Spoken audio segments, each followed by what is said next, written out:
Nacional de Paraguay, de Bioética de Paraguay, por la invitación. Esto está convirtiéndose en un tema de muchísima relevancia en la región, lo que nos alegra mucho porque está dándole a la bioética el verdadero lugar que debió tener siempre, pero hoy los gobiernos están de alguna manera reclamando participación de los comités y asesoramiento de comités. Así que yo me voy a referir muy brevemente a algunos temas. ¿Sabes? Marta me dice que el organizador inhabilitó la función de compartir pantalla. Capaz que me la pueden brindar mientras yo trato de empezar. Sí, Miriam, si le podés habilitar la pantalla. ¿Ya está? ¿Me avisan? No. Sí. No sé dónde. Ah, está Miriam, sí, Está, ahí está- está, mira. Sí, está- ahí está, responde, ahí ya. está habilitado para compartir. ¿Está? Eh, Dice que no. ¿No? A ver, entonces, Dice, el anfitrión inhabilitó la función de compartir las pantallas de los participantes. oh, qué raro. Voy a habilitar de nuevo por las dudas, no sé qué pueda pasar. Bueno, gracias. Dice, ¿ya? ¿Ahora sí? Puede intentar un poquito ahora a ver. Claro. Me sale el mismo mensaje. Ahí va.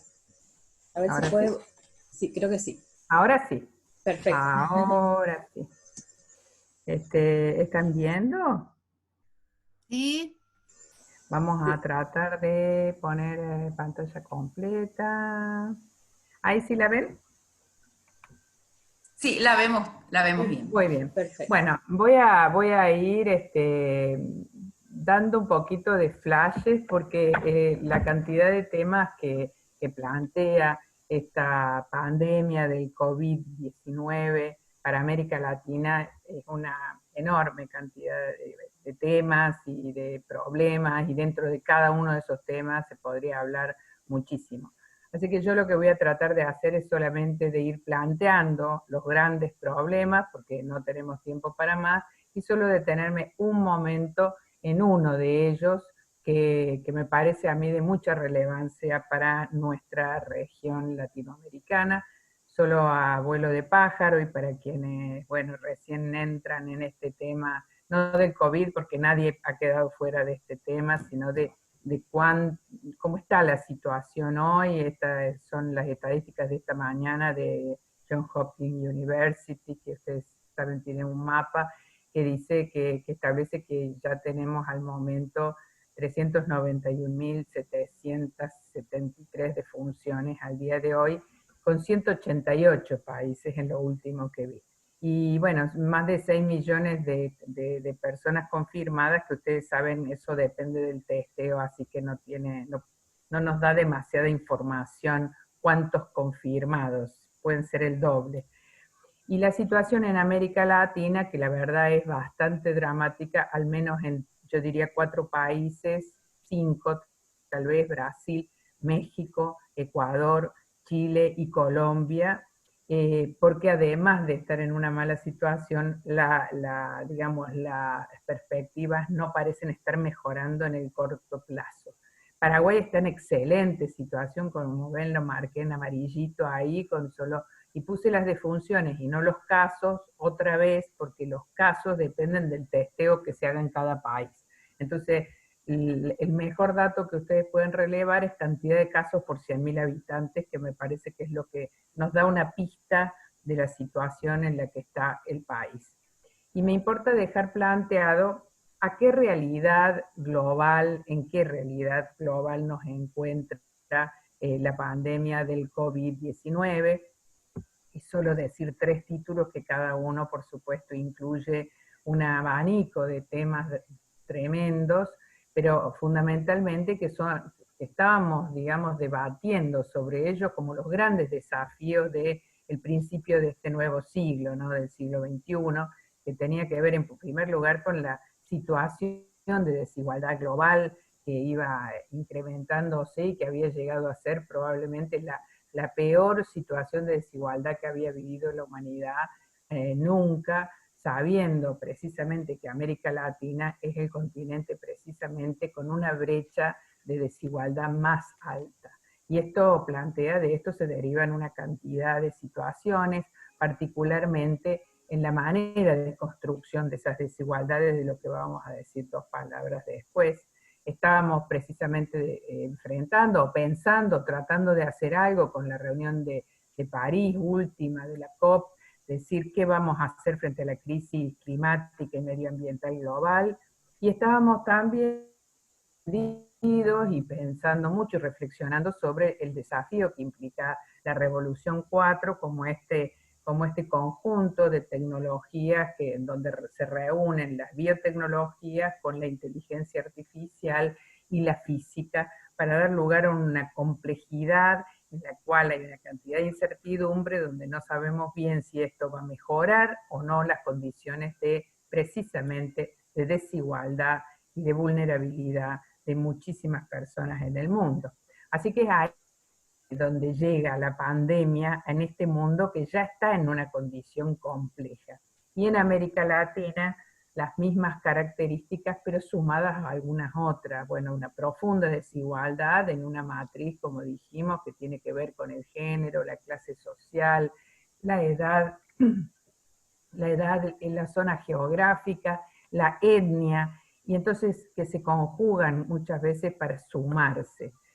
La pobreza, que según los datos de la CEPAL ya el año pasado había dicho que estábamos en riesgo de que 30 millones más de personas cayeran a una situación de pobreza, y ahora están hablando después del COVID, de 50 millones de personas que podrían caer en la pobreza, bajar de la situación en la que estaban.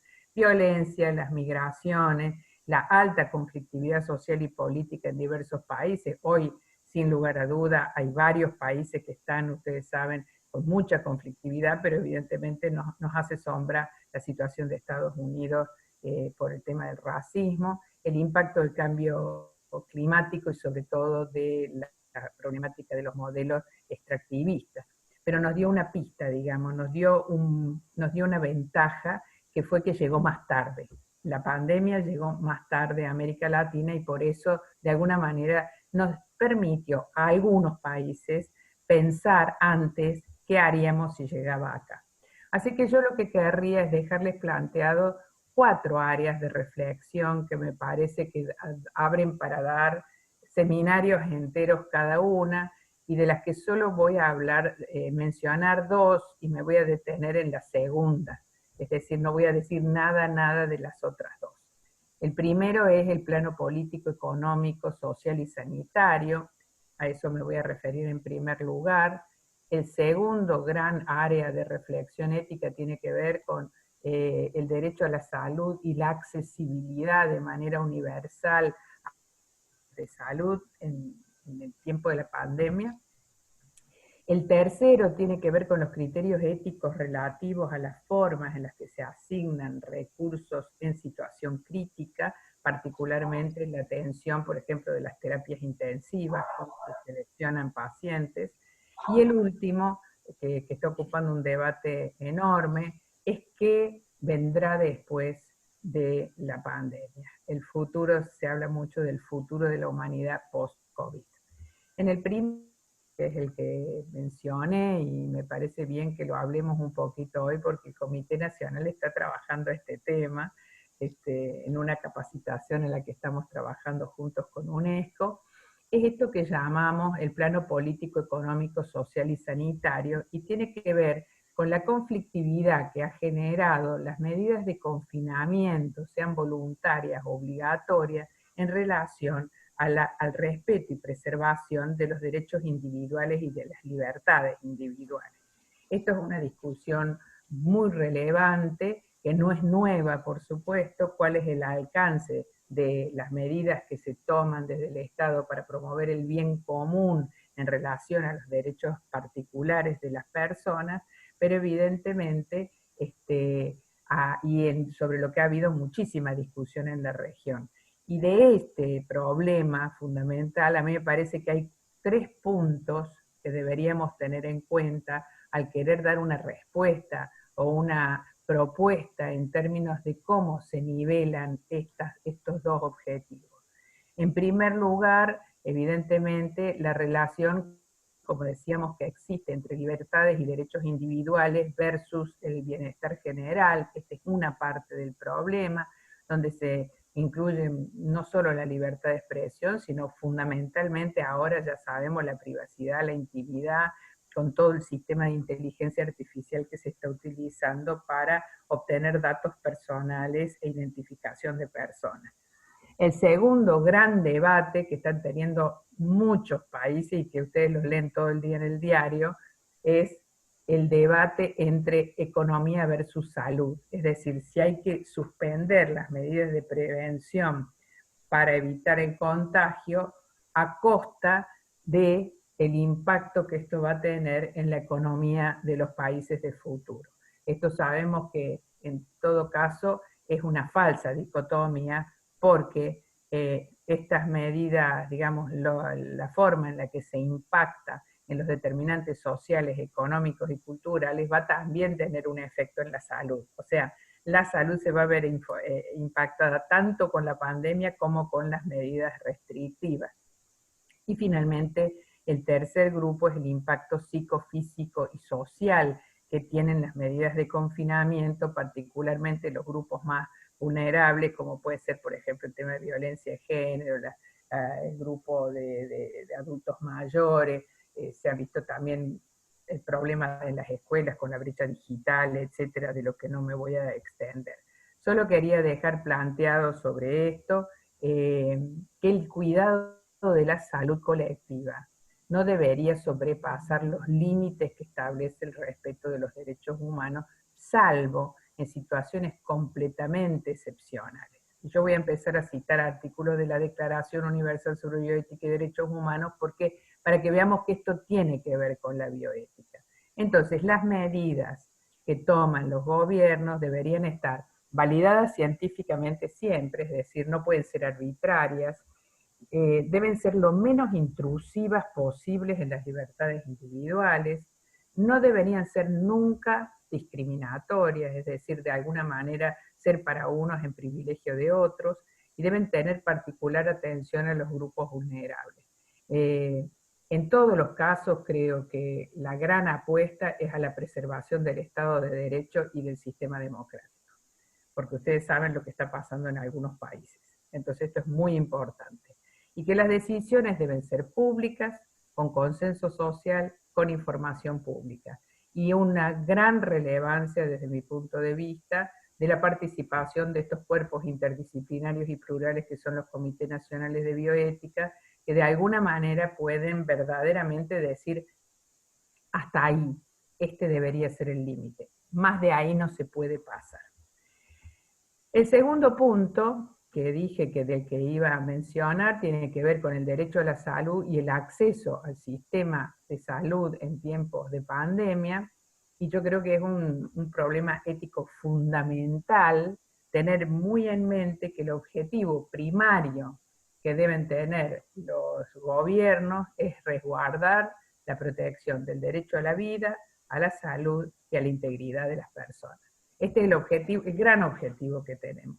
Y esto tiene una relación directa con la capacidad que tenga ese país de brindar acceso universal, igualitario y equitativo a todos los individuos sin discriminación de ningún tipo a los servicios de salud. Voy un poquito rápido porque Marta me está corriendo, me quedan 3 minutos. Entonces, las consideraciones que creo que hay que tener en cuenta es, en primer lugar, la pandemia ha venido a poner de manifiesto las deficiencias que ya teníamos en los servicios de salud pública por años de desfinanciamiento y de privatización de parte del sector. No es una novedad. De todas maneras ha desbordado servicios de salud buenos, pero en su mayoría los que estaban peores peores condiciones son los que más impacto sufren con la pandemia. Lo segundo que va a poner en evidencia es la capacidad de respuesta, de gestión que tengan los estados, los gobiernos, para preparar planes de contingencia, que es lo que voy a mencionar. Lo tercero que hay que tener en mente es que el aislamiento domiciliario siempre pone en peores condiciones de acceso a los grupos más vulnerables. Así que esto no va a decir, quédate en casa, que es la frase de todo el mundo. Tengan en cuenta que no es fácil quedarse en casa para millones de personas porque no tienen empleo, porque no tienen agua, o porque viven hacinados, o porque no tienen qué comer.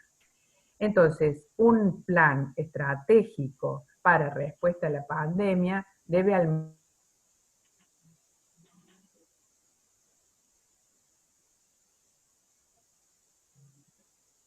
decir, bueno, ¿qué tenemos para responder a esto? Que ya vemos que pasa en Italia, en España, en Alemania, en Francia. Construir una estrategia de contingencia, es decir, vamos a prepararnos para la pandemia, y una estrategia de crisis. De la estrategia de crisis no voy a decir nada. Solo me voy a referir 2 palabras a cómo deberían manejarse éticamente los protocolos de los planes de contingencia. En primer lugar, fortalecer la promoción y la protección de la salud de quienes están en riesgo de enfermar. Esto no solo de los que están con COVID, sino el 80% de la población. Es decir, poner particular atención a preservar la salud de la población. Poner énfasis en las personas que están en condiciones de desigualdad en el acceso al primer y segundo nivel de asistencia. Y me quiero quedar acá, y casi termino con esto, porque creemos firmemente que se ha puesto mucha más atención en los recursos y esfuerzos destinados al 5% que está en las terapias intensivas, y que desde ya nos importa mucho porque de eso dependen vidas de personas, pero con ello se ha descuidado al otro 85% que son candidatos a caer en el 5%. Entonces, el fortalecimiento de los equipos de salud, de atención primaria en el primer nivel de asistencia, y la coordinación de los sectores públicos, privados, con un sistema de referencia y contrarreferencia fuerte, es el núcleo fundamental para dar una respuesta en este plan de contingencia.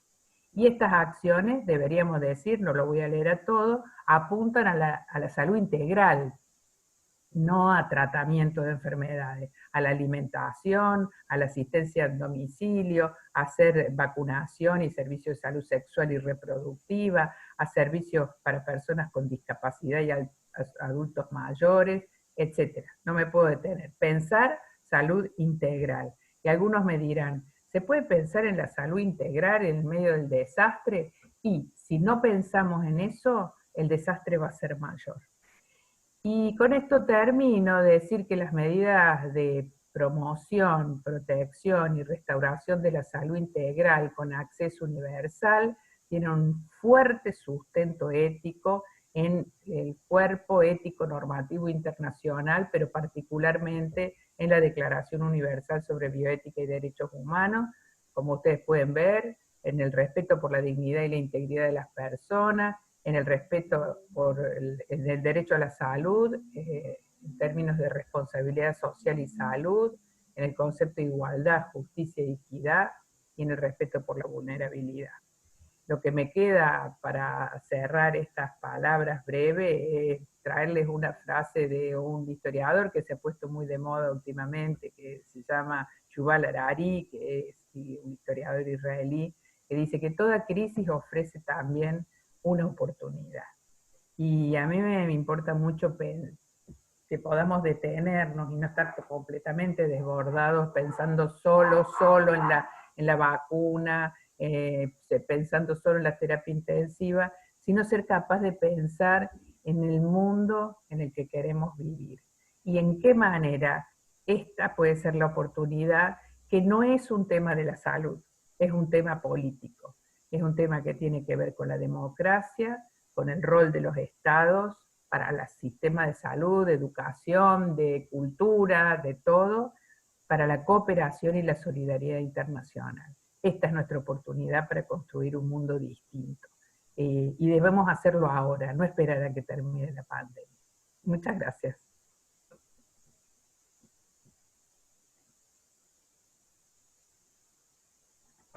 Muchísimas gracias, Susana. Entonces, por la excelente presentación, me encantó. Gracias. Me encantaron cada una de tus palabras. Y por sobre todo a los que estamos teniendo la capacitación, porque nos va a ayudar a hacer la tarea. Sí. Sí. Ahora vamos a pasar con Lucila, María Lucila González Dona. Ella es médica, especialista en oncología y es máster en investigación clínica, responsable de la investigación del Instituto Nacional del Cáncer. Ella nos va a presentar el tema consentimiento informado en época de pandemia COVID-19. Lucila, Bueno, ¿qué el tal? micrófono. Buenas tardes. ¿Me escuchan bien? Bueno. Sí, súper. Bueno, un poco gracias. Primero agradecerle a Marta que me invitó y a toda la comisión. Bueno, a Susana que la conocí acá en Paraguay. Agradecerle también de lejos, no sé si está escuchando, creo que no, al doctor Ignacio Maglio, que fue quien me contactó con Marta cuando me vine a vivir a Paraguay. Y bueno, y ahí empecé una amistad con Marta. Así que les agradezco muchísimo la invitación. Como dijo Marta, yo soy oncóloga, he participado como investigadora en ensayos clínicos para oncología en Argentina, y hace 5 años que soy residente en Paraguay, y hace 2 años que estoy en el Instituto Nacional del Cáncer, en el área de investigación, que bueno, es un área incipiente, que estamos tratando de desarrollar, y donde hemos conformado también un comité de ética en investigación con la ayuda de Marta, y estamos haciendo nuestro camino lento, despacio, pero a paso firme. Y bueno, un poco surgió el tema del consentimiento informado en esta situación, en vista a que, bueno, los médicos estamos expuestos, nos sentimos a veces un poco vulnerables en la situación de la pandemia, y bueno, contar un poco cómo lo estamos viviendo y viendo. Voy a compartir la pantalla para que puedan ver una pequeña presentación. ¿Ahí la ven? Bien. Bueno, es una diapositiva que le robé a Guillermo Sequera, que ahí aparece en la fotito, que es el director de Vigilancia Sanitaria de Paraguay. Él en este gráfico explicó muy bien, tenemos distintos escenarios en esta pandemia a los que nos enfrentamos los médicos nos estamos enfrentando, bueno, a la curva que ven en rojo de por sí, de mortalidad y morbilidad, que tienen que ver directamente con la infección y con la pandemia del COVID-19.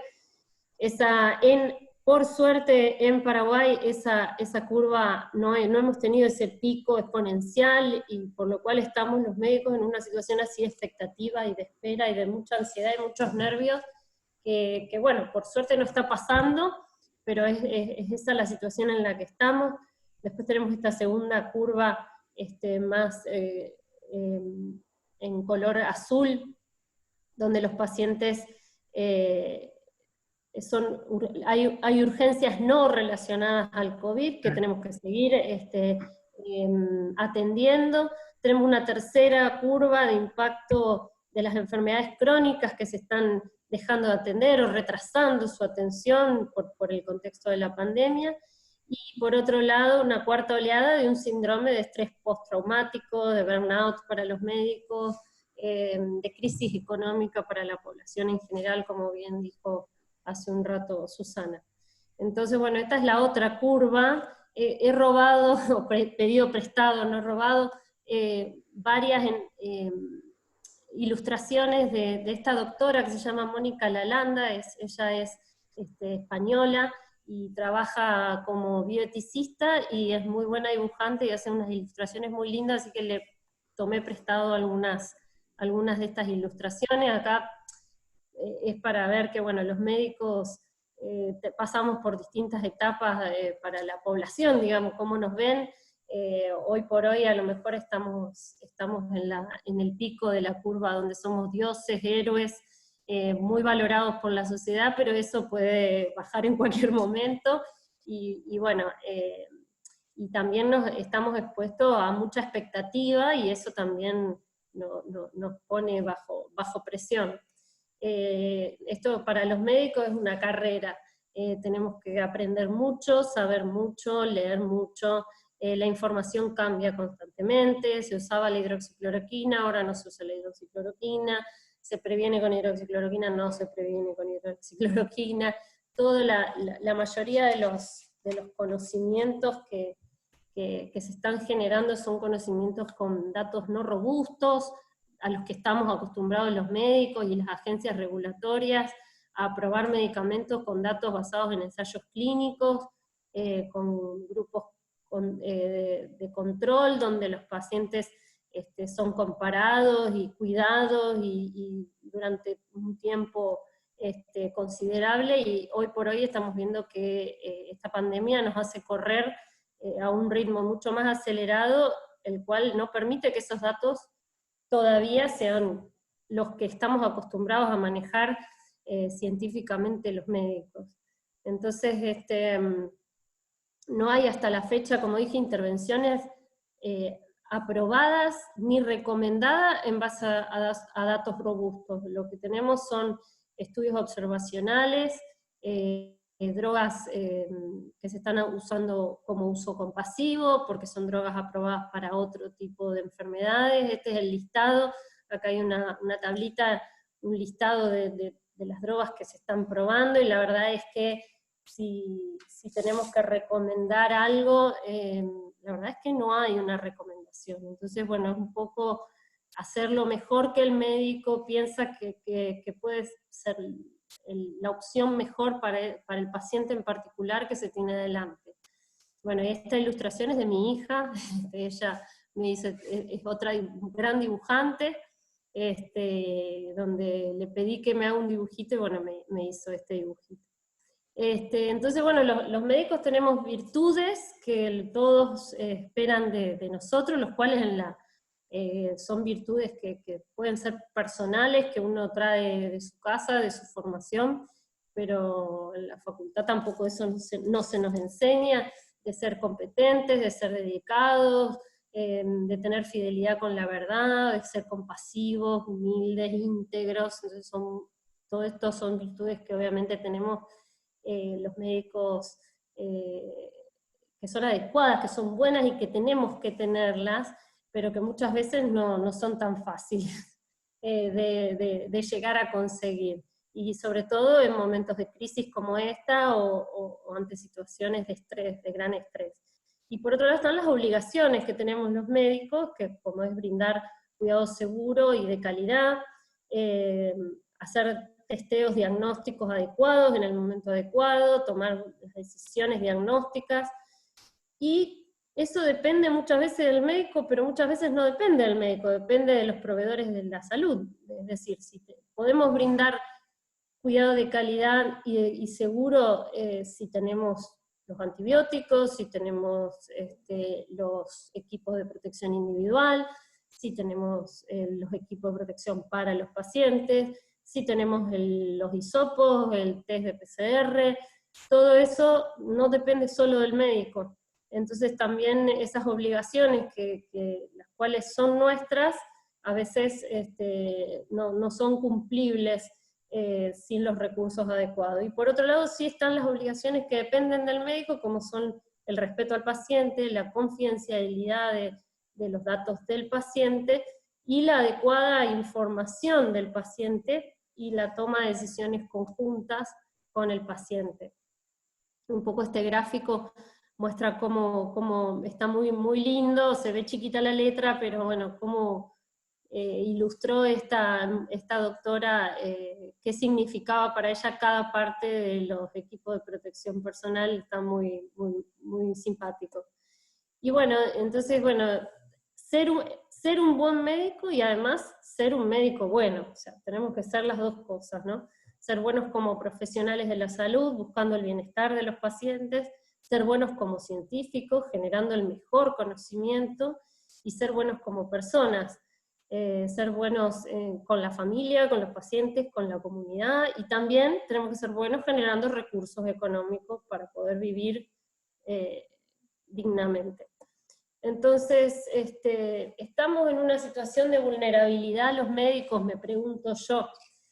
Obviamente que uno en la pandemia y en esta crisis se centra en el paciente, en los pacientes, en los enfermos, pero la verdad que el recurso humano es muy importante, y hemos visto en otros países cómo el recurso humano se sobrecarga y es un problema también. Entonces, bueno, yo creo que sí que estamos en una situación de vulnerabilidad, que tenemos a veces dificultad para acceder a los recursos de protección, poniendo en riesgo a nuestra familia y a nuestra misma salud, dificultad para acceder a los test diagnósticos y a algunos tratamientos. Por ejemplo, si se recomienda el tocilizumab, que es una droga que se recomienda ya en la etapa más grave de la enfermedad, es un tratamiento costosísimo al cual no cualquiera puede acceder, sobre todo en Paraguay, donde no hay cobertura, acceso universal, digamos, a la salud y a los medicamentos. Entonces, bueno, la sobrecarga asistencial y también la estigmatización y discriminación que sufrimos a veces por ser fuente de contagio y de transmisión del virus. Eso a veces, la verdad es que uno mismo se siente así, uno mismo tiene miedo de ir al supermercado, uno mismo tiene miedo de compartir a lo mejor con algún familiar por el temor de contagiar. Entonces no solo nos puede estigmatizar a otra persona, sino que nosotros mismos también a veces nos autodiscriminamos. Y bueno, entonces yo creo que las circunstancias no deben dictar nuestros principios éticos, sino que debemos aplicar los principios éticos a las circunstancias. Y bueno, y uno ve que si bien la sociedad intenta salir del modelo de beneficencia paternalista, es un modelo que todavía, de comportamiento que todavía está vigente, y donde el deber de beneficencia y no maleficencia son los principios éticos que los médicos más tenemos en cuenta. Es decir, para nosotros lo más importante es intentar mejorar o curar al paciente y no dañarlo. Y muchas veces nos olvidamos o no nos formamos en tener en cuenta otros valores y otros principios que como todos conocemos, ¿no? Entonces, los 4 principios de la ética médica que todos los conocemos entran a jugar ya en este otro modelo, el modelo del consentimiento informado, tener el consentimiento informado como parte de la relación médico-paciente, lo cual yo en la asistencia, en la investigación lo ve como algo mucho más masticado y desarrollado, pero en lo que es la asistencia médica uno ve que no está desarrollado como uno quisiera en nuestro país, al menos en Paraguay. Tampoco en Argentina, donde yo tuve mucha experiencia. Este proceso de información al paciente, que es el consentimiento informado, no debe quedar en el mero papel firmado que le hace firmar el administrativo del sanatorio cuando entra el paciente, donde el paciente ni sabe lo que firma, sino que tiene que ser un proceso de comunicación y de discusión entre el profesional y el paciente, a través del cual van a tomar una decisión en conjunto, y donde el paciente va a poder valorar su decisión de acuerdo a sus propios objetivos y a sus valores también. Entonces, si bien el consentimiento informado es un requerimiento legal, ético, regulatorio, para cualquier transacción médica o cualquier intervención, y para la investigación también, vemos que es un hecho de la asistencia médica y que se cumple poco, y que se hace poco, y que en general los profesionales de la salud y los responsables de las instituciones médicas tienen un concepto que no es el que debe ser éticamente el que se debería. Entonces, como sabemos, hay distintos pasos en el consentimiento, pasos en el proceso. Primero, saber que el paciente es capaz de consentir y de entender, Después, el proceso de información en sí, qué debemos informar a los pacientes sobre los beneficios, sobre los riesgos, sobre las alternativas, las consecuencias a largo plazo. Y también es que debemos darle el tiempo para que la persona pueda hacer todas sus preguntas, evacuar todas sus dudas, y posteriormente el paciente poder elegir un tratamiento según, como dije, sus objetivos y sus valores personales. Entonces yo, por último, y para no extenderme mucho más, hice estas dos últimas slides donde digo, bueno, ¿cuáles son los mitos sobre el consentimiento informado? Y yo creo que uno de ellos es que el médico siente que informar mucho al paciente puede ser perder el poder de decisión de lo que es mejor para el paciente. Entonces, el médico se puede sentir desautorizado moralmente. Otra es que el exceso de información genera más ansiedad en los pacientes. Entonces, si saben mucho van a preguntar más, si saben mucho van a dudar. Otro es que el consentimiento informado, otro mito, se basa sobre la premisa de que los pacientes quieren que alguien decida por ellos. Entonces, no les interesa la información. Otro mito es que el consentimiento informado se usa con un objetivo de defensa, es decir, bueno, yo profesional o institución tengo este papel escrito y con esto nadie me va a poder venir a objetar ninguno de los procedimientos o intervenciones que se hizo el paciente en esa circunstancia. Y las realidades sobre el consentimiento, que van un poco en contraposición de estos mitos, son que uno ve que los profesionales, por nuestra formación científica, estamos comprometidos moralmente con nuestros pacientes, estamos comprometidos mediante las prácticas de alta calidad científica y técnica, y que compartir con el paciente este poder de decisión refuerza el acto médico, no lo debilita. Que la información y la comunicación adecuada sobre las intervenciones médicas no genera más ansiedad en los pacientes, sino que al contrario, el paciente acepta y afronta los procedimientos con mucha más confianza en el proceder médico. Que cada día, cada año hay más demanda de información, hay más conocimiento, el conocimiento es más accesible, las personas tenemos más conocimiento de nuestros derechos como ciudadanos y pacientes, por lo cual la información es un valor muy importante que debemos considerar en el momento del acto médico. Por otro lado, que el formulario escrito del consentimiento informado sirve como un apoyo al proceso oral, sirve como un registro de lo que informamos, y sí, legalmente nos va a ayudar en algún momento, en alguna oportunidad, si tenemos algún problema, en que nos va a respaldar de que nosotros dimos la información a ese paciente.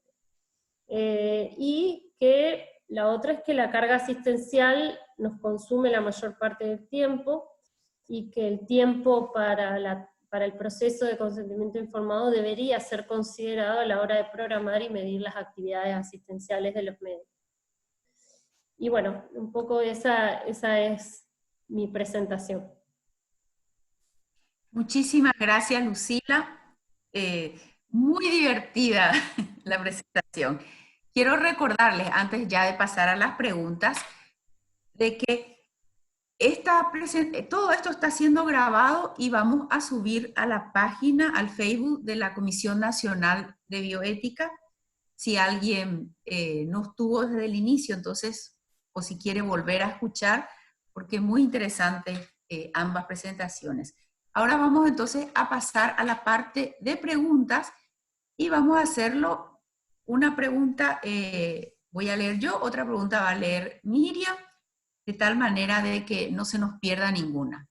Una vez que finalizamos las que ya están en el chat, entonces, si nos queda tiempo, esto nos va a decir nuestra coordinadora Miriam, vamos a seguir levantando la mano para poder dar todas las respuestas. Entonces, Leo la primera, que dice, ¿cuál es la mirada de la estigmatización de los profesionales de la salud y de los enfermos de COVID-19?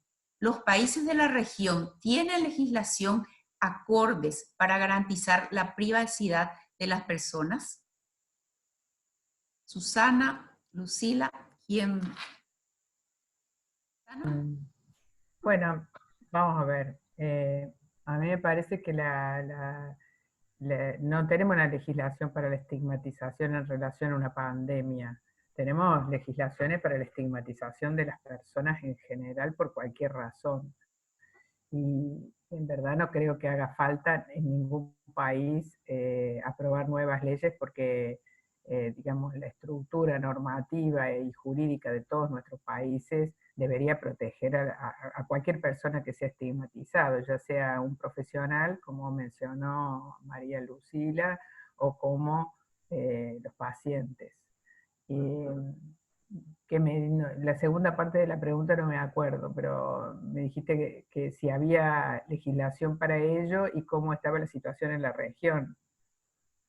Bueno, lo penoso es que en la mayor parte de los países estamos viendo este tipo de situaciones, tanto para los profesionales de salud como para los pacientes. Para los profesionales de la salud en las ciudades, sobre todo en las grandes ciudades, pero para los pacientes muy penosamente en las zonas más alejadas de las ciudades.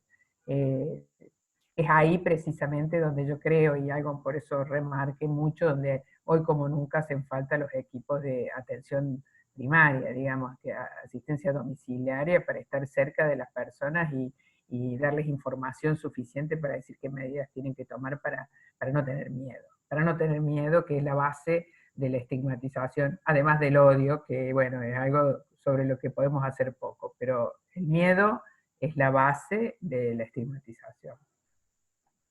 No sé si María querías.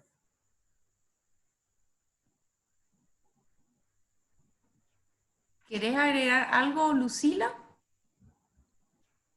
No, ahora escuchando a Susana, justamente ayer o antes de ayer leí un artículo sobre los certificados de inmunidad, que bueno, que ahora se está hablando bastante, sobre todo en los aeropuertos, y bueno, yo creo que viene toda una discusión que va más allá de solo la estigmatización social, no solo eso, sino que estamos hablando ya de algunos gobiernos que están planteando el pedir certificados de inmunidad, lo cual es un poco complejo y creo que tenemos que estar los miembros de la bioética y los formados en bioética muy alertas y defendiendo un poco estos derechos individuales de privacidad y de libre circulación, ¿no?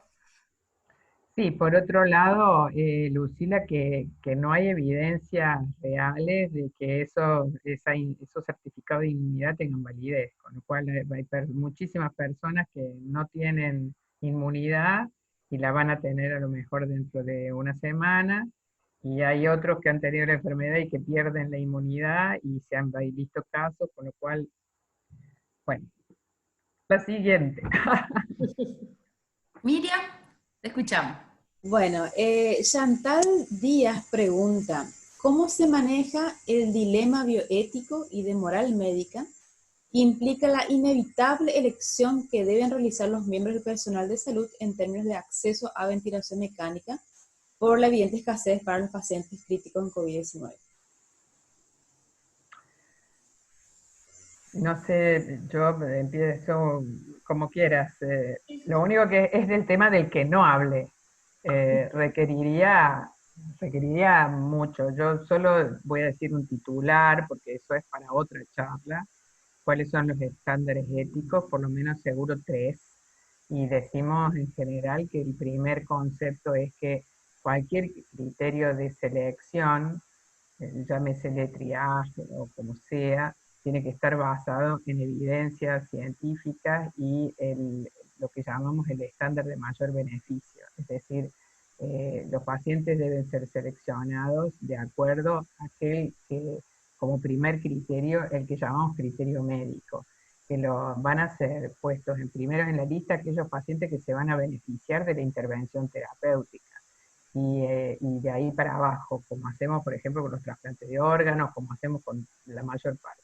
El segundo criterio, bueno, esto se puede explicar mejor, pero es un criterio médico, como decimos. Hay muchísimos estándares que ya tenemos los médicos, por ejemplo, el estándar del Apache para saber cuándo un paciente está en gravedad para entrar a terapia intensiva, cuándo podemos evaluar, con todo el margen de riesgo y de incertidumbre que tiene esta patología en particular, en la respuesta que tiene a las pobres, como dijo Lucila, y complejas intervenciones terapéuticas con las que contamos. El segundo estándar, entonces, criterio del mayor beneficio terapéutico. El segundo es el de no discriminación y trato igualitario a todas las personas. Nunca las personas van a ser seleccionadas ni por valor social, y llamamos valor social a un estándar que por ahí anda dando vuelta, que es elegir a las personas de acuerdo a su mayor contribución a la sociedad.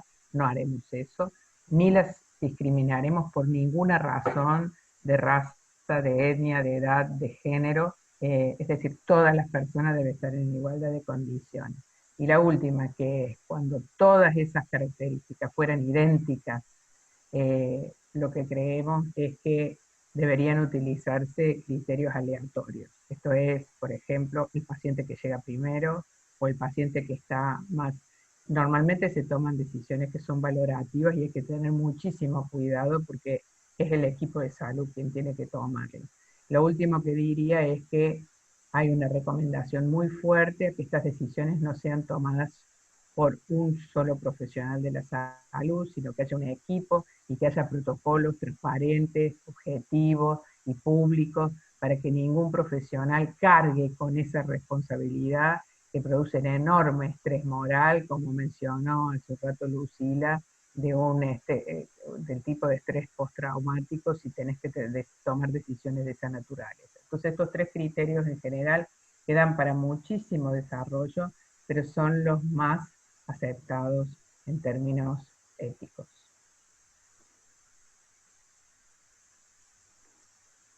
Bueno, estoy de acuerdo con los criterios que explicó Susana. Creo que bueno, los oncólogos y los paliativistas tal vez estamos, lo mismo que los terapistas, creo que estamos acostumbrados a situaciones de límites así máximos donde bueno, tenés que derivar a un paciente porque no tenés respirador, porque no tenés cama. En Paraguay particularmente estamos en una situación bastante cómoda. La verdad es que en este momento hay mucha disponibilidad de camas para atención de los pacientes, pero bueno, sabemos que en otros países esto no ha pasado y que bueno, se han tomado decisiones de este tipo y bueno, de ahí han surgido estos criterios, ¿no? Pero son criterios que creo que un poco manejamos habitualmente. Muchas gracias. Paso a la pregunta de Chantal. ¿Cómo manejar? Me gustaría hacer solo un comentario. Sí, Hay sí. algunos reportes, por supuesto que todavía no son publicaciones, de que puede haber en algunos países, voy a tratar de evitar decir dónde, sobre todo que no son de América Latina, pero algunos criterios discriminatorios, por ejemplo, de asistencia por etnia o por raza. Y esto, raza, la palabra raza es complicada, pero digamos, poner en segundo lugar, por ejemplo, a las personas que provienen de la comunidad indígena o de la comunidad afrodescendiente. Y esto sí se ha visto en Estados Unidos, ha habido varias denuncias sobre esto, para lo que no tengo un texto para mostrarlo, pero hay que tener muchísimo cuidado con este tipo de conductas dentro de los servicios de salud. Gracias. Gracias.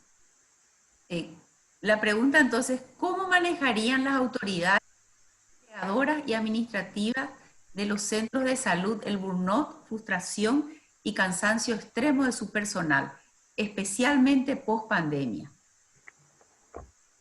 A ver. Lucila. Lucila. Sí, bueno, yo creo que esto hoy por hoy no se está teniendo muy en cuenta, o sea, no son, se hizo en Argentina, el CONACYT de Argentina hizo una encuesta digital por mail a los médicos, haciendo un mini screening, digamos, de síntomas depresivos, y esa encuesta está publicada. Entre el 70 y el 80% de los médicos tienen síntomas relacionados con la depresión en esta pandemia, digamos. Yo creo que es una problemática que no se está teniendo en cuenta. Y lugares como Paraguay, donde los médicos trabajamos en muchos lugares y no somos exclusivos de un lugar laboral, creo que no se tiene en cuenta, y creo que va a ser una situación compleja que vamos a ir viendo un poco más adelante, ¿no? Pero no creo que se estén tomando muchas medidas, no, que yo conozca, no.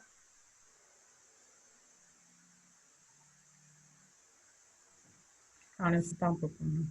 Yo creo que tenemos que, entre las recomendaciones que nos va a tocar hacer, es elevar un poquitito para que esto sea visible, porque probablemente no, como no estamos pasando por la misma situación que otros países, este tema se está dejando un poquito de lado, pero es un punto muy importante que tenemos que considerar. Yo creo, Miriam, que no hay más preguntas. Yo tengo en el chat, ¿verdad? No, Miriam. preguntas no hay, pero sí un comentario muy importante. Eh, mm, a ver un poquito, la licenciada Raquel Molinas dice, la verdad que la salud mental en el personal de Blanco es algo que no se consideraba mucho, solo ahora por la pandemia se tiene un poco más en cuenta. Eh, a ver, hay otro comentario. Si sobrepasa la capacidad de respuesta de los centros médicos, ¿cómo se apoya al médico que no decide quién vive y quién no? Una pregunta de Mirta Alfonso. Pero estamos hablando de apoyo psicológico, de apoyo a lo mismo que estaba explicando recién Marta, o cómo se lo apoya, porque vamos a ver, de alguna manera me parece que hay dos cuestiones ahí.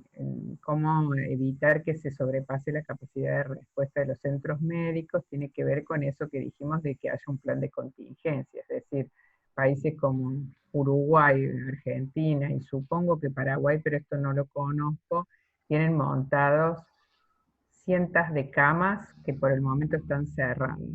Y estas camas no necesariamente tengan todas respiradores, es decir, no todas son terapias intensivas, pero lo que quiere decir es que no es la opción de un médico de decir, como ya tengo sobrepasada la terapia intensiva, entonces lo dejo al paciente en la calle, lo dejo fuera.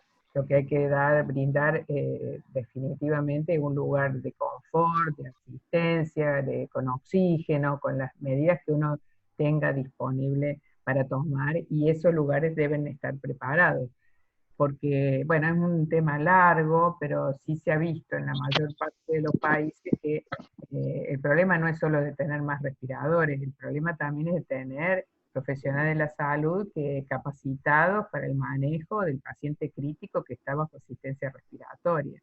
Y no los tenemos suficientes por las mismas razones que venimos hablando. Entonces, hay países que han querido comprar miles de respiradores con lo poco que tienen y después no tienen quien los maneje. Entonces, digamos, una cosa es eso, estar preparados para tener dónde poner los pacientes, dónde internar los pacientes, sean críticos o no críticos, y otra cosa es el apoyo, digamos, psicológico, y digamos, moral también diría, que se le debe dar a un profesional que está tomando decisiones devastadoras para sí y para el equipo médico. Me parece a mí que basarse en estos estándares que hablábamos puede ayudar, no lo va a resolver, puede ayudar, decir, tengo un protocolo y voy a regirme por este protocolo. No sé, Lucila, si tenés otras ideas. No es Y fácil. no, no. Yo creo que, bueno, la mejor apuesta es la prevención del contagio a través de todas estas medidas de aislamiento, de cuarentena. Una vez que el virus se empieza a transmitir en forma masiva, esto es muy difícil, y después todos estos problemas no sabemos cómo terminar de resolverlos. Yo creo que lo que se ha hecho en algunos países, como Paraguay, como Argentina, como Uruguay, de apostar a la educación de la población y apostar a la concientización, a que esto sea más fácil, como está pasando en Paraguay, en Argentina, donde, bueno, si bien hay muchos casos, sobre todo en Argentina, hay una contención, el Estado ha estado presente y ha hecho yo creo que un buen trabajo hasta la fecha, y vamos a ver qué pasa ahora a través de la flexibilización de la cuarentena, ¿no? Pero creo que se ha hecho un trabajo a conciencia, y bueno, y que hay que seguir en ese camino. Después es muy difícil, es todo muy difícil, es muy difícil. Bueno, quiero comentarles, en especial con los compañeros de la Comisión Nacional, de que estamos interactuando con amigos de Chile, de Perú, de México, de Uruguay. Y justamente Rosa Andrea Pardo nos habla desde Chile y pregunta, ¿cómo están manejando el consentimiento informado en estos casos? Y yo le agrego, para María Lucila, en nuestro país, en Paraguay, que nosotros tenemos el guaraní, ¿cómo se maneja el consentimiento informado? Bueno, nosotros tenemos por la Constitución Nacional de Paraguay, 2 lenguas oficiales, el guaraní y el español. El guaraní es una lengua que obviamente bueno, en el norte argentino también se habla bastante, pero que es una lengua sobre todo hablada, poco escrita, hay pocas personas que la escriben y la leen. Nosotros tenemos una amplia población en Paraguay que habla guaraní, se comunica en guaraní a la perfección, pero a la hora de leer o de escribir, eso no es baja muchísimo la estadística, digamos, en cuanto a la gente que sabe manejar la lectura y la escritura del idioma. Por lo cual, nosotros hemos estado haciendo estudios observacionales, de algunos estudios de mutaciones genéticas en línea somática, en algunos tumores en el Instituto del Cáncer, y bueno, me he encontrado con la dificultad de ser la investigadora principal y tener que tener un traductor para poder comunicarme con el paciente. Entonces, bueno, ahora hemos tomado la decisión de hacer una asistencia al consentimiento con un video, con una traducción en video al guaraní.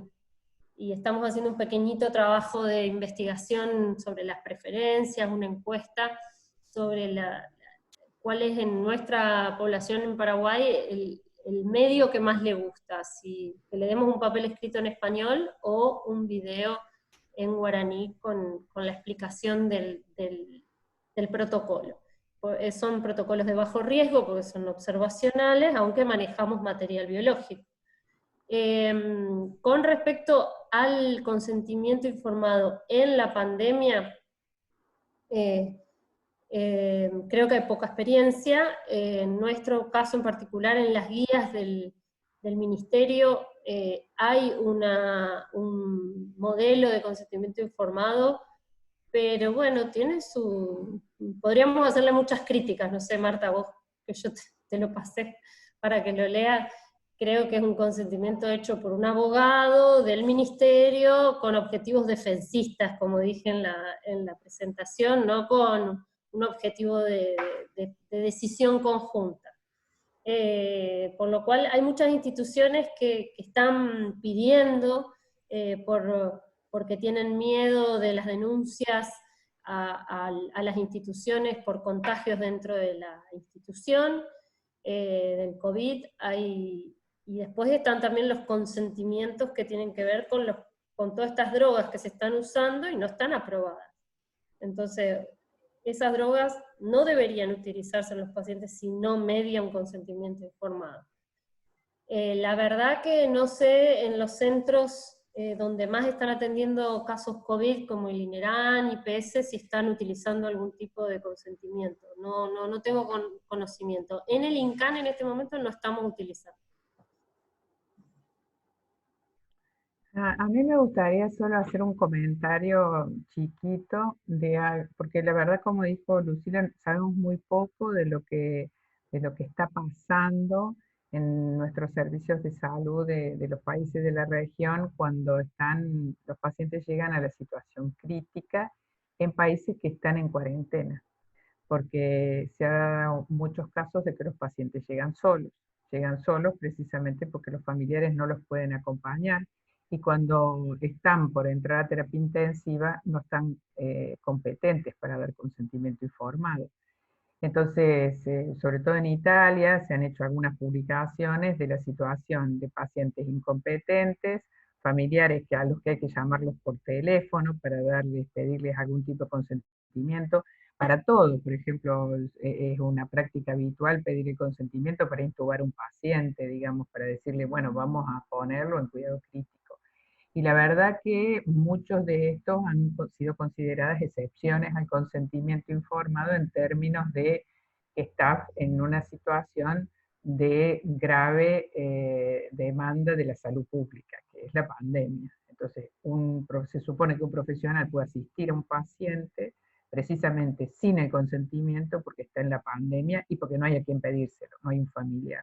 Entonces se crean muchísimas situaciones, yo creo, dentro de los servicios de salud, sobre todo los hospitales de alta complejidad. Por ejemplo, esto que comentaba recién Lucila, de darle un medicamento que está en etapa en realidad experimental, porque no está validado, y no hay a quien pedírselo en la autorización. Entonces, estas son una cantidad de problemas que ponen en riesgo, yo creo, a los profesionales, pero me parece que se hacen de todos modos. Hay una situación muy complicada, muy complicada.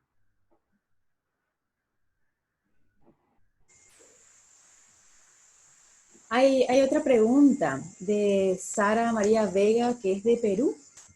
Dice, ¿qué dicen los ponentes sobre la discriminación por edad? ¿Es ética? Porque la medicina basada en evidencia dice que son los con menor posibilidad de sobrevida. Y otra pregunta es respecto a la información que se da a la familia, ¿cuáles son los aspectos éticos que hay que cuidar? Yo solo me referiría, voy a dejarle a Lucila el tema de información que está en consentimiento, me referiría al tema de selección de pacientes por edad. En realidad no es cierto necesariamente la afirmación de que una persona que va a tener menos años de vida sea la que primero, porque tiene más años, es la que va a morir con mayor probabilidad, porque en eso tienen que jugar todos los aspectos de comorbilidad que puedan tener los pacientes. Es decir, usted puede tener un paciente de 30 años diabético insulino dependiente y un paciente de 55 años que no tenga ninguna patología, con lo cual la comorbilidad es un factor fundamental. El tema de la edad no debería, desde nuestro punto de vista, lo hemos discutido mucho, digo nuestro, Red Bioética, no estoy hablando por la UNESCO, porque la UNESCO no ha establecido este tipo de criterios, pero sí los ha establecido el Comité Internacional de Bioética y establece que no deberían ser priorizados los pacientes según criterios de edad, salvo que la comorbilidad establezca claramente que los pacientes tienen probabilidades de morir mucho más uno que el otro. Sí, con respecto a la información, la verdad es que no hay una guía que diga exactamente cuáles son los puntos a tocar sobre la información que se debe dar, o sea, no hay una cuestión estructurada y estricta sobre la información que se debe dar en un consentimiento informado. Tampoco hay una indicación de si a todos los procedimientos hay que pedirle hay que hacer una toma de proceso informado. O sea, por ejemplo, yo no sé, si hay una punción de tiroides, hay que hacer un consentimiento informado para una PAF de tiroides, una punción aspiración con una aguja fina en tiroides. Bueno, lo que se recomienda es para las intervenciones de mayor gravedad, para las intervenciones de mayor riesgo, obviamente que para la investigación sí o sí, excepto cuando se manejen datos públicos, donde no haya forma de identificar los datos con la fuente, o que el comité de ética diga, bueno, no es necesario en este caso porque se está haciendo un análisis retrospectivo, hay muchos pacientes que han fallecido, no es necesario tomar un consentimiento informado, sino cualquier estudio de investigación debe mediar un proceso de consentimiento informado, dado que el paciente, el sujeto de investigación, no va a recibir probablemente ningún beneficio de esa situación, sino que se busca generar conocimiento generalizable. Entonces, sí, en un proceso de investigación debe tomarse el consentimiento, y ahí sí está bastante más estructurado y establecido la información que hay que brindar, que es de los riesgos, los beneficios, las alternativas terapéuticas, si hay seguros, seguros contratados ante efectos adversos, los resultados de los estudios preclínicos, todo eso debe figurar en el consentimiento informado. Ahora, en la asistencia, yo creo que no está tan estructurado, es mucho menos estructurada la información, y siempre hay hechos básicos a referir, que son los riesgos, como digo, los beneficios, y las posibilidades terapéuticas, pero no hay un estándar de cuánto hay que informar ni de cómo.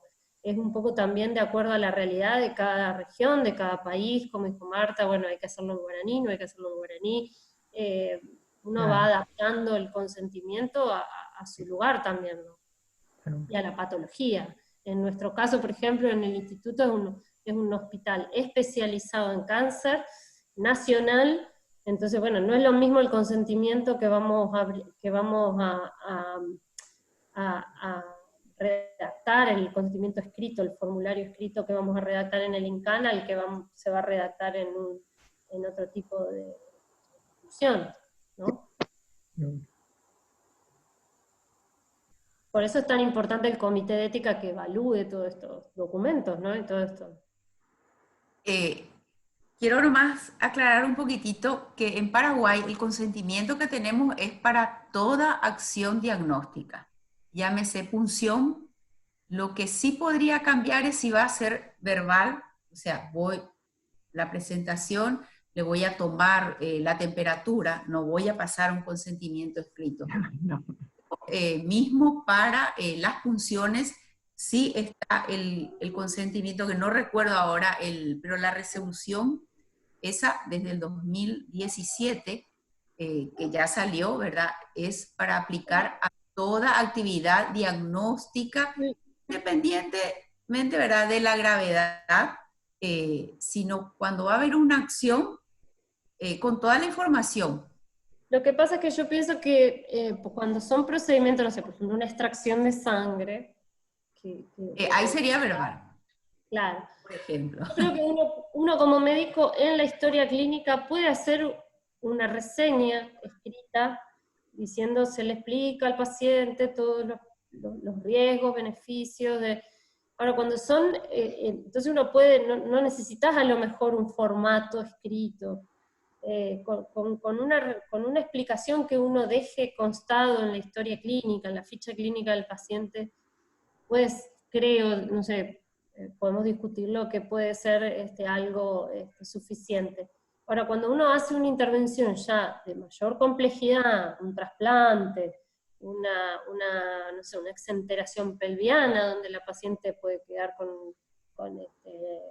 colostomías, nefrostomía bilateral, De esta manera, teniendo un formulario escrito, uno se asegura de no olvidarse de nada, de dar toda la información adecuada a la paciente.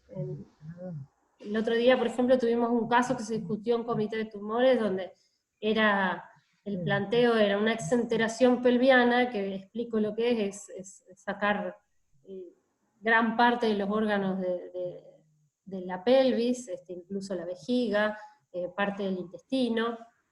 Entonces, donde una paciente joven con un cáncer de cuello uterino puede quedar con muchas discapacidades, y lo cual tampoco le va a generar una sobrevida a muy largo plazo, no le asegura la sobrevida a largo plazo. Entonces, yo creo que es fundamental que el médico se siente, se toma 20, 30 minutos, 1 hora, 60 minutos, lo que sea, lo que haga falta, para explicarle realmente a esa paciente en qué condiciones va a quedar, y si ella quiere quedarse en esas condiciones. No podemos entrar a la paciente al quirófano sin explicarle.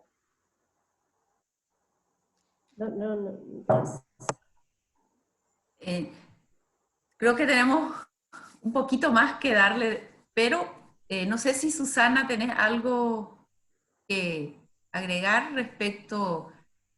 Me parece que estamos hablando de bioética. Desde bioética deberíamos posicionarnos en la expectativa de los pacientes, ¿no?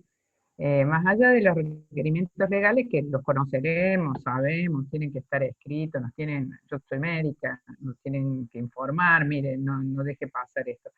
¿Qué expectativas puede tener un paciente en respecto a cualquier intervención, sea diagnóstico terapéutica, por la cual necesita una explicación? Esto me parece a mí que es importante, que no es un acto, que es algo que se va haciendo si un paciente internado, no cuesta nada decirle, esta tarde van a venir y lo van a llevar a hacerle una radiografía. Y por supuesto que para hacer una radiografía nadie pensaría que tiene que hacerle ni consentimiento verbal, ni escrito, ni nada, pero está muy bueno que la persona sepa que a la tarde va a venir un camillero, lo va a poner en un lugar y se lo va a llevar, para que no quede, ¿y a dónde me llevan? ¿No? Digamos, pongo este ejemplo muy básico para de ahí explicar, en el día de hoy, y estamos en un tratamiento, este tratamiento va a incluir funciones, va a incluir una biopsia, vamos a hacer primero, vamos a sacarle sangre, vamos a esto, a lo largo de los días que esté internado. Lo mismo para el paciente de consultorio. A mí me parece que esto, si entendemos el consentimiento como un derecho de los pacientes, tenemos que estar pensando qué necesita el paciente saber en términos de información y cuándo el paciente consideraría que él tiene la oportunidad o la posibilidad de pensar si quiere o no quiere algún tipo de los procedimientos que le vamos a hacer. Capaz no le vamos a decir si acepta o no acepta que le saquemos sangre, porque la mayoría de ellos ni siquiera lo pensarían, pero sí me parece que está bien decirle, ahora le vamos a sacar sangre para que tenga unos estudios para dentro de tanto tiempo. Tal cual, creo que eso, que el lugar donde nos paramos es diferente, ¿no? Y si nos paramos en la medicina más legalizada, la mirada es muy distinta y mucho más burocrática, ¿no? Eso, me parece por ahí que está bueno pararse creo que alguien lo dijo, a Imelda, creo que había dicho, pensar el consentimiento como proceso, ¿no? Y el consentimiento como proceso desde los derechos de los enfermos. Y donde las enfermeras también colaboran mucho. Tremendo, muchísimo. Todo el equipo debería estar involucrado, ¿no? Sí. Informado de eso. Sí. El profesor Enrique levantó la mano, no sé si quiere preguntar o agregar algo. He visto la manito que levantó, no sé si está todavía.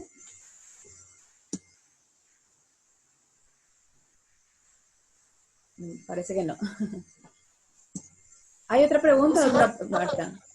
Sí, hay otra. ¿Querés leer? Yasmín. De Yasmín, sí.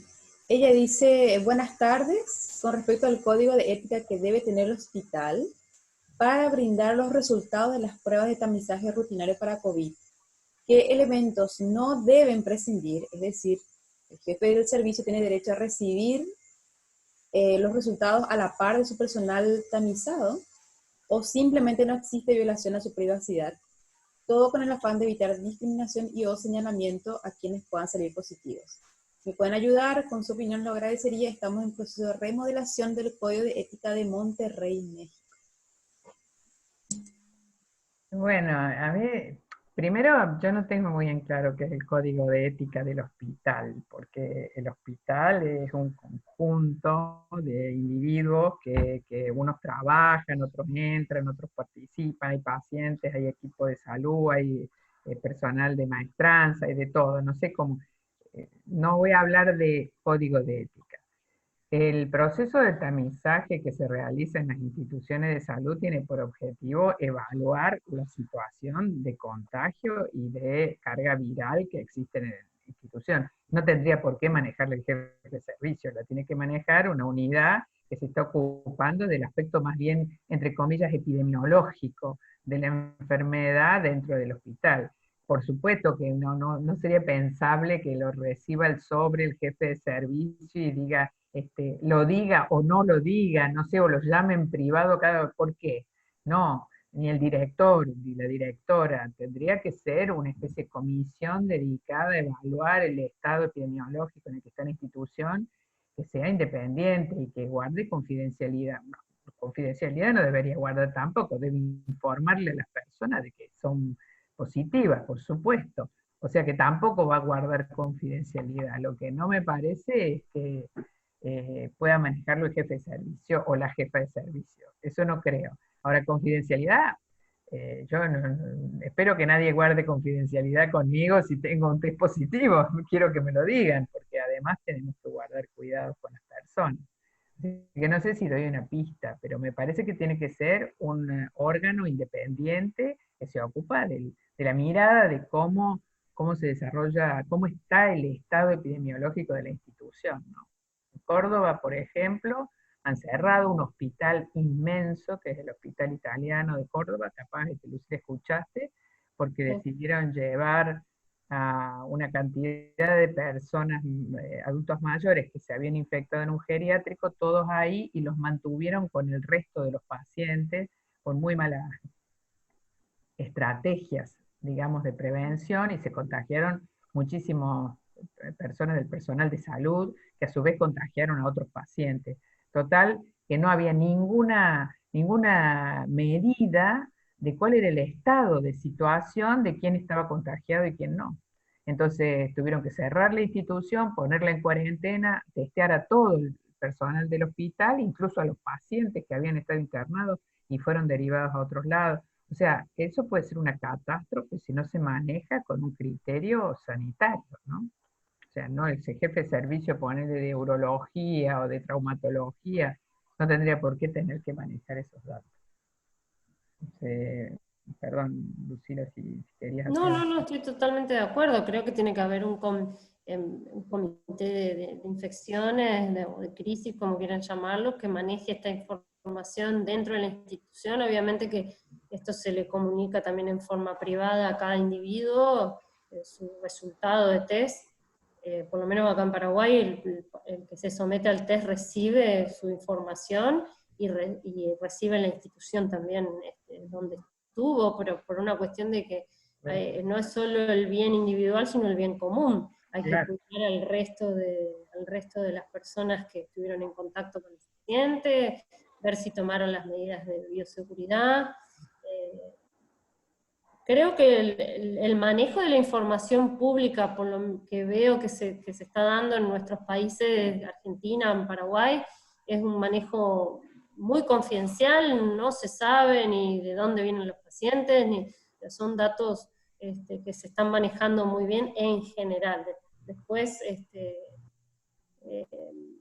y en las instituciones, por lo menos donde yo estoy, también. Gracias. Un comentario de la doctora Imelda. Consta el consentimiento informado de un documento también que plasma la información que cada día recibe o debería recibir el paciente. Creo que todo el equipo de salud debe estar comprometido con el consentimiento informado. Leí un comentario y aprovecho para saludarle a Gerald Lerebo, que él es de Haití, es un compañero, el presidente Comisión Nacional de Haití, que nos suele acompañar en los conversatorios, así que no es la primera vez que lo tenemos presente. Gerald, saludos. Miriam, no sé si hay otra pregunta.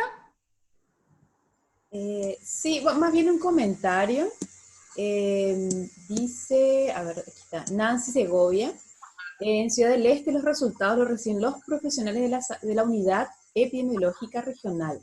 Los resultados a pacientes ambulatorios se dan por medio de una llamada telefónica. Solo un equipo recibe los resultados con sus números de documentos. Y en caso de paciente internado, recibe el médico a cargo del paciente.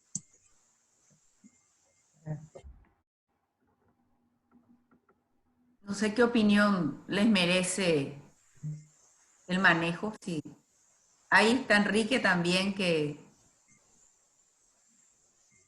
si es que, Enrique, si había levantado la mano, ¿tienes alguna pregunta? Sí, yo digo nomás, es un tema tan complicado para tan pocos minutos, ¿verdad? Yo me pongo desde una ética clínica en el lugar de un paciente portador, me enfermo y llego al hospital y tengo que dar mi consentimiento a cuál tratamiento. Si ninguno en realidad promete una curación, no, si no, no morirían miles de personas en todo el mundo, ¿verdad? Entonces, y también desde el punto de vista del médico, ¿qué le propone a ese paciente? ¿Cuál tratamiento? Puede ser que el médico mismo esté en un equipo que está haciendo un ensayo clínico y le proponga ese tratamiento. ¿Estará él en conciencia de acuerdo con esa proposición que hace al paciente o él tendrá otro criterio? ¿Verdad? Realmente es muy complicado. Y después yo me pongo en una bioética social en el lugar del 63% de la población paraguaya que tiene un empleo informal y que necesita el trabajo de todos los días para subsistir, sencillamente para subsistir. Entonces, el punto de vista de ese trabajador que está sin trabajo hace 2 meses y medio, 3 meses, el interés de él es retomar el trabajo. Y del 63% de la población económica activa es retomar el trabajo. Entonces, ¿qué es lo prioritario? Es difícil, yo no tengo tampoco la respuesta, pero ¿qué es lo prioritario? ¿La visión sanitarista del Ministerio de Salud o la visión economicista sería, o sea, de la gente que necesita trabajar? No es que quiere trabajar por tener, sino que porque necesita. Es muy complejo y, como les digo, para tan pocos minutos, esa inquietud nomás. A mí me parece eso es lo que lamentablemente lo dije muy rápido porque no había tiempo. Este es uno de los puntos más críticos que está planteando la pandemia en nuestros países. Es lo que mencionábamos, Enrique, hace un rato, que está planteando la CEPAL como una situación de que probablemente lo que va a vivir América Latina en el resto del año y el año 2021 vaya a ser la crisis más profunda que ha tenido en los últimos 100 años, crisis económico-social. Entonces, yo por eso decía que en realidad es una opción falsa, que no podemos decir salud o economía, porque ya sabemos que si no damos cuenta del problema socioeconómico, va a decaer también la salud. O sea, van a morir personas de enfermedad, por falta de alimentación, por problemas de accesibilidad a recursos. Entonces creo que es un complejo equilibrio, pero la mayor parte de los gobiernos están abriendo la cuarentena aún a riesgo, como se dijo al principio. Estamos, creo que Lucía dijo, estamos esperando a ver qué pasa en Paraguay porque están empezando a abrir. Y lo mismo está pasando acá en el Uruguay, porque no da más la situación. Acá también en una situación dramática de muchísimas personas con empleo informal y otras que tenían empleo formal han pasado a lo que se llama acá seguro de paro, que es un seguro de, como digamos, de desempleo que sostiene el Estado, pero con un sueldo mínimo y no alcanza para nadie. O sea, es una situación de baja del consumo, bueno, etcétera. Ustedes ya saben. Entonces, como bien planteó Enrique, yo creo que no es una opción por una cosa o en Argentina está muy virulenta esta discusión, ¿no? Salud, vidas o economía. No es así. Yo creo que es un equilibrio en el que hay que tratar de mantener medidas preventivas y abrir la economía, porque las dos cosas van a traer muchísimos problemas que afecten el bienestar del conjunto de la sociedad. Así que desde ese punto de vista creo que quienes tomaron medidas muy restrictivas casi todos están abriendo. Otros países como Brasil nunca las tomaron, o sea que no tienen nada que abrir y así están con la situación que están. Algo Sí, que... creo que el Estado es fundamental en estos casos, ¿no? Vuelve a tomar un rol primordial Totalmente. el Estado en la salud y en la contención, subsidios y bueno, El Estado es el derecho a la salud, tiene que brindar, o sea, tiene que ocuparse del rol para el cual está. Pero Salud no solo eso, son Marta, porque derechos. también el Estado tiene que brindar subsidios de desempleo a También. todas las personas que no pueden vivir si no. O sea, si no, van a enfermarse los hijos y esas familias de otras cosas. Entonces, tiene que estar atento a toda. Yo por eso puse a la asistencia tiene que estar el plan alimentario, por ejemplo. No podemos desatender la alimentación de la población, los niños que no están yendo a las escuelas y antes comían en las escuelas. Entonces hay que hacer un plan B de alimentación de todos los niños, porque si no, lo que viene es la desnutrición infantil y la muerte de niños. Entonces, es el Estado. Yo coincido absolutamente con Lucila que una de las grandes preguntas que se están planteando en todos lados del futuro es si estamos en las puertas del retorno al estado de bienestar. Después de haber estado durante muchos años, yo diría que desde los años 90, apostando a estados ultraliberales, ¿no? Y a políticas neoliberales. Y es la vuelta del estado, al Estado, es una discusión que está girando en el mundo, no para América Latina. Porque es lo que ha hecho Francia, Italia, España, es salir con el Estado a sostener, por ejemplo, Francia compró Air France que estaba al borde de la quiebra, porque es la aerolínea de bandera, con lo cual se le caen miles y miles de puestos de trabajo. Entonces, el Estado sale a salvar. Digo este ejemplo porque Francia no podríamos decir que sea el modelo de estado de bienestar en este momento, pero Macron ha hecho eso. Entonces sí, me parece que es la vuelta, como decía Lucila, el Estado, ¿no? El Estado hoy como nunca. Miriam, eh, creo que llegamos 19:31 según el reloj que tengo acá, y Sí. es el tiempo que nosotros dedicamos, ¿verdad?, a este conversatorio.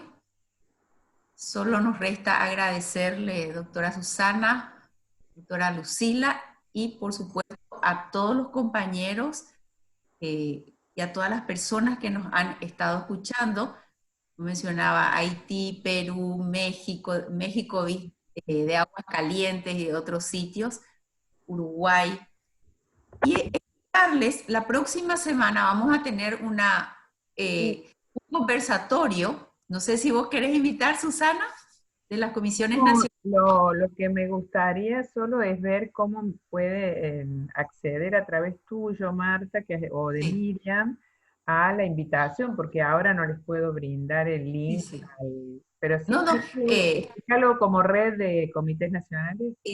nosotros tenemos una red de comisiones nacionales de bioética de Latinoamérica y el Caribe.